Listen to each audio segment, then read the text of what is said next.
औद्योगिक अशांति पैदा करने वालों से उससे सावधान रहिए, उनको सफल मत होने दीजिए। योगी आदित्यनाथ थे मुजफ्फरनगर में, लेकिन वो बात नोएडा के उन मजदूरों से कर रहे थे जो मजदूरी के सवाल पर सड़क पर उतरे हुए थे। टीवी चैनल गुस्सा भड़कने और तोड़फोड़ की तस्वीरें दिखा रहे थे। नोएडा यूपी का सबसे कमाऊ जिला है, राजधानी दिल्ली से सटा हुआ है। सारे बड़े टीवी चैनल्स के दफ्तर यहाँ हैं। छोटी खबर भी यहाँ कुछ ही देर में बड़ी हो जाती है। जब यूपी के विधानसभा चुनाव में 1 साल का भी वक्त नहीं बचा, तब प्रदेश में सत्ताधारी पार्टी के मुखिया बखूबी जानते हैं कि ऐसी खबरों का क्या इम्पैक्ट हो सकता है। यूपी, खासकर पश्चिमी यूपी में अरसे तक फील गुड वाले मूड में रही बीजेपी के सामने अचानक कई सवाल खड़े हो गए हैं। यूपी का यह हिस्सा 1 दशक से ज्यादा समय से बीजेपी का गढ़ है। लोकसभा की करीब 27 और विधानसभा की करीब 136 सीटों में से ज्यादातर पर बीजेपी का दबदबा रहा है और हाल में यूपी और केंद्र सरकार जताने में लगे हैं कि उनका फोकस यहां के विकास पर है।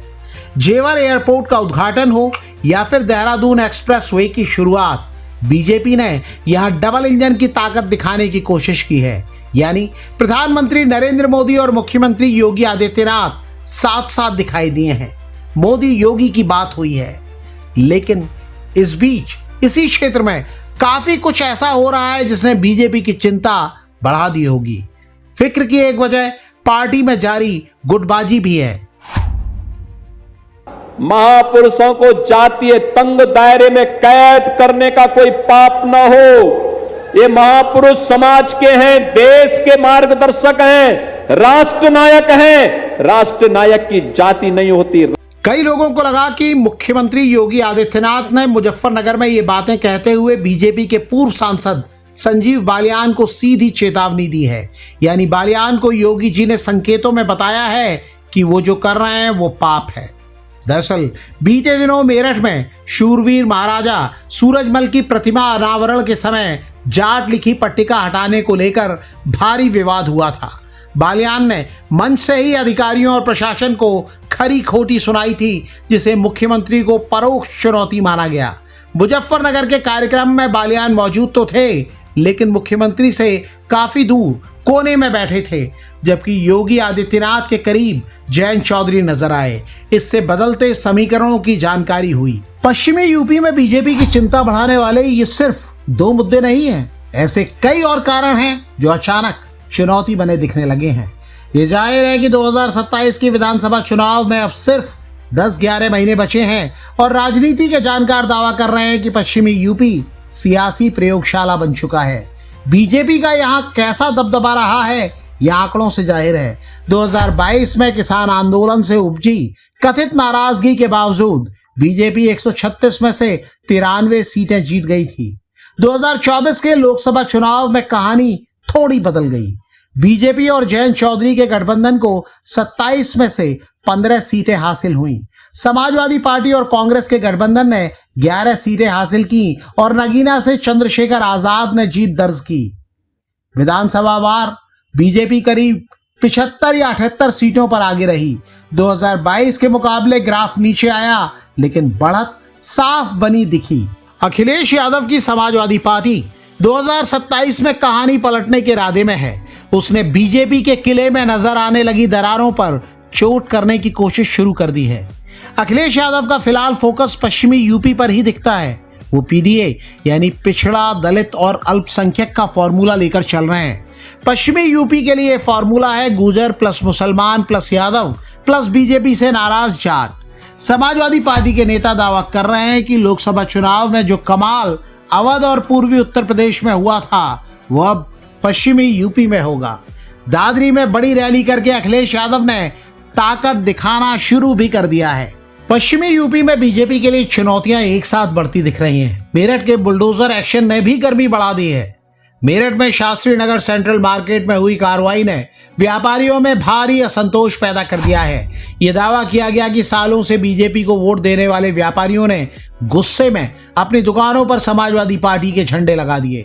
बीजेपी नेता विनीत अग्रवाल शारदा के रोने का वीडियो वायरल हुआ और इसे बीजेपी के लिए बड़ा झटका माना गया। राजनीतिक पंडित दावा कर रहे हैं कि वेतन वृद्धि और सुविधाओं को लेकर नोएडा और आसपास के इलाके में मजदूरों का आंदोलन भी बीजेपी के लिए खतरे की घंटी जैसा है। हालांकि सरकार इसे साजिश बता रही है, लेकिन पार्टी के धुर समर्थक तक सवाल कर रहे हैं कि अधिकारी अब तक कम मजदूरी पर आंखें क्यों मूंदे हुए थे। अगर इस नाराजगी से थोड़ा भी वोट शिफ्ट होता है तो नोएडा की चमकती सड़कें मुश्किल डगर बन सकती हैं। बीजेपी की राह यहां पथरीली हो सकती है। मुख्यमंत्री योगी आदित्यनाथ और प्रशासन ने मजदूरों के साथ हो रही नाइंसाफी रोकने के लिए एक्शन शुरू कर दिया है।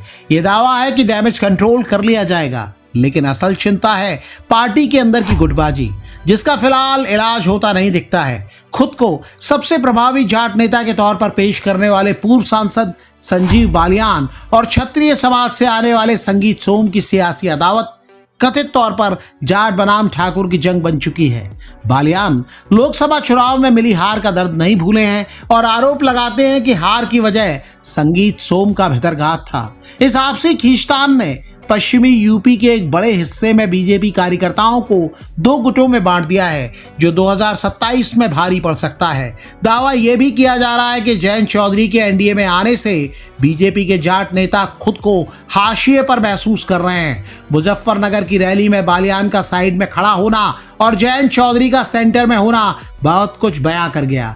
ऐसा लग रहा है कि बीजेपी अब जाटों को साधने के लिए अपने नेताओं से ज्यादा जयंत चौधरी पर निर्भर है। बीजेपी के सामने खड़ी ये चुनौतियां समाजवादी पार्टी और अखिलेश यादव को अपने लिए मौके की तरह दिख रही हैं। वो दावा कर रहे हैं कि हवा हक में है और इसे देखते हुए कई दिग्गज भी उनके खेमे में आने को बेताब दिखते हैं। ये दावा किया जा रहा है कि बागपत के नवाब खानदान के अहमद हमीद से उनकी मुलाकात ने नए समीकरणों को जन्म दे दिया है। ये दावा भी किया जा रहा है कि सिंबल हमारा कैंडिडेट तुम्हारा की तर्ज पर बागपत और सिवाल खास जैसी सीटों पर समीकरण बदलने की तैयारी है। लेकिन बीजेपी किसी भी चुनाव को मुश्किल लड़ाई में बदलना जानती है। फिर पश्चिमी यूपी तो बीजेपी का अरसे से गढ़ रहा है। खराब स्थिति में भी पार्टी ने यहां परचम लहराया है। राजनीतिक जानकार दावा करते हैं कि मुख्यमंत्री योगी आदित्यनाथ चुनौतियों से वाकिफ हैं और इन्हें खतरा बनने के पहले ही खत्म कर देना चाहते हैं। जानकार बताते हैं कि अभी मुख्यमंत्री योगी आदित्यनाथ का एक पांव पश्चिमी यूपी में ही दिख रहा है। 27 मार्च से लेकर 14 अप्रैल तक योगी आदित्यनाथ ने मथुरा, मेरठ, जेवर, गौतम बुद्ध नगर, शामली, मुजफ्फरनगर, बागपत और सहारनपुर के दौरे किए हैं। प्रबुद्ध सम्मेलनों से लेकर रोजगार मेलों तक सीएम खुद कमान संभाले हुए हैं। यानी समाजवादी पार्टी को वॉकओवर नहीं मिलने वाला और जो लोग मुश्किल राजनीतिक लड़ाइयों में दिलचस्पी लेते हैं उनके लिए पश्चिमी यूपी की ये जंग और भी दिलचस्प होने जा रही है। आप इसे कैसे देख रहे हैं? कमेंट करके हमें बताइएगा जरूर।